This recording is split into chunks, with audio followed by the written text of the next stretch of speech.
अस्सलाम वालेकुम दोस्तों, उम्मीद करती हूँ आप सब ठीक ठाक होंगे।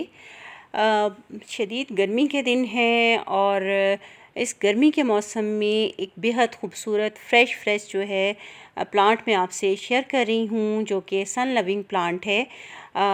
इसका नाम वांडिंग जू है। वैसे तो आप इस प्लांट को शेड में भी ग्रो कर सकते हैं, लेकिन सन लविंग प्लांट है तो आप इसे सेमी शेड और इनडायरेक्ट सनलाइट और डायरेक्ट सनलाइट में भी चाहें तो रख सकते हैं। मेरा ये प्लांट डायरेक्ट सनलाइट में पड़ा हुआ है और यहाँ पे इसे कुछ घंटों की डायरेक्ट सनलाइट मिल रही है और आप देख रहे हैं कि इसके कलर किस कदर खूबसूरत हैं। इस प्लांट को आप जब सेमी शेड में ग्रो करेंगे तो इसके जो ग्रोथ तो बहुत अच्छे से होगी, लेकिन जो इसके खूबसूरत रंग हैं वो कदरे मध्यम बढ़ जाएंगे। इतने ब्राइट नहीं होंगे जितने आप इसको डायरेक्ट सनलाइट में रखें या सेमी शेड में या इनडायरेक्ट सनलाइट में रखें तो इसकी खूबसूरती देखने से ताल्लुक़ रखती है। ये एक ऐसा प्लांट है जो बहुत इजीली ग्रो हो जाता है और प्रोपेगेशन इसकी बिल्कुल आसान है।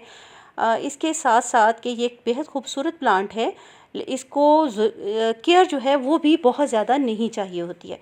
थोड़ा सा रोशनी, थोड़ा रेगुलर वाटरिंग और सॉइल जो है आप इसमें, मैंने इसको सॉइल में लगाया है और आम जो हम मिट्टी यूज़ करते हैं गार्डन सॉइल वो है। कोई कोकोपीट, कोई पीट मॉस, कुछ ऐसा ऐड नहीं किया। और जो खाद है, जब इसकी मैंने कटिंग्स लगाई थी तो उस मिट्टी में ऑलरेडी खाद शामिल थी और वो उसी वक्त जो खाद ऐड थी वही इसमें चल रही है और आप देख रहे हैं कि इसकी ग्रोथ अच्छे से हो रही है। तो बेसिकली ये एक ऐसा प्लांट है जिसको पानी जो है पानी चाहिए, जिसको इसकी ज़रूरत के मुताबिक धूप चाहिए। आपकी मर्ज़ी, आप इसे साए में भी ग्रो कर लें।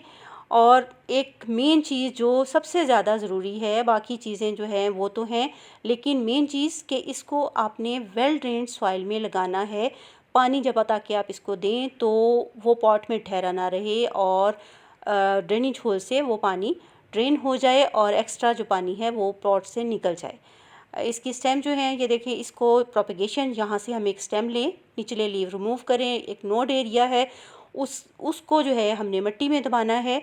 और अगर आप चाहें तो आप इसको पानी में लगाकर भी ग्रो कर सकते हैं। हफ्ते में 8 दिन में 9 दिन में इसकी रूट्स जो हैं वो बनना शुरू हो जाएंगी। बस पानी का ध्यान रखें कि 3 से 4 दिन के बाद आप एक दफ़ा पानी इसका तब्दील कर दें ताकि आपकी इसकी ग्रोथ जो है वो ख़राब ना हो और रूट्स इसकी जो है ना फ्रेश और हेल्दी रहें।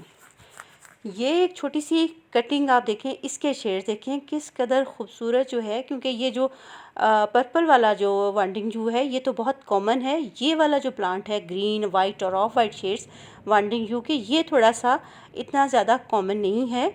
और ये प्लांट मैंने ऑनलाइन मंगवाया था और छोटा सा प्लांट था और अब आप ये देखें कि इसकी ग्रोथ जो है किस कदर ज़बरदस्त हो रही है। छोटा सा 6-7 इंच का प्लास्टिक का पॉट है और उसके अंदर ये प्लांट लगा हुआ है। शेड की आप जो है इसमें वेरिएशन देखें किस कदर जगह जगह इसके मज़े के शेड्स आए हुए हैं, लाइंस हैं, पूरी लीव्स जो हैं उनका कलर चेंज है, वैरायटी ऑफ कलर है इसके अंदर। ये पॉट बेसिकली हुआ ये कि वो पॉट तो प्लास्टिक का छोटा सा है। प्लास्टिक के पॉट में इतनी ज़्यादा ग्रोथ नहीं होती जितना कि एक मिट्टी का क्ले पॉट जो है उसमें होती है। लेकिन हुआ ये कि ये पॉट नीचे पड़ा हुआ था और इसकी जो स्टेम्स थी वो ग्रास पे आ गई और वो ऐसा ऐसा बढ़ती गई। जगह जगह से इसकी स्टेम ने जो उसमें एरियल रूट्स निकली और उन्होंने ज़मीन में ग्रिप कर ली और इसके ग्रोथ जो है वो तेज़ी से बढ़ने लगी, क्योंकि ये ज़मीन से जो है अपनी खुराक प्लांट ले रहा है। और अब ये इतना खूबसूरत मुझे ज़मीन पे लग रहा है कि मैंने अभी इसको किसी प्लांट पॉट में या हैंगिंग बास्केट में शिफ्ट नहीं किया। तो देखें कि ये वाला काम कब होता है। तो बेसिकली आपको जैसे कि पता है कि कोई भी प्लांट अगर ज़मीन में लगा हुआ है तो उसकी ग्रोथ ज़्यादा अच्छे से होती है बनिस्बत एक पॉट में लगे हुए प्लांट की।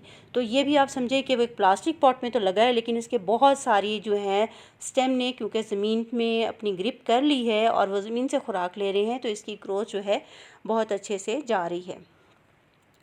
उम्मीद करती हूँ आपको मेरी आज की वीडियो अच्छी लगी होगी और मेरे प्लांट जो हैं ये भी अच्छे लगे होंगे। फिर किसी और वीडियो में मुलाकात होगी, तब तक के लिए अल्लाह हाफ़िज़।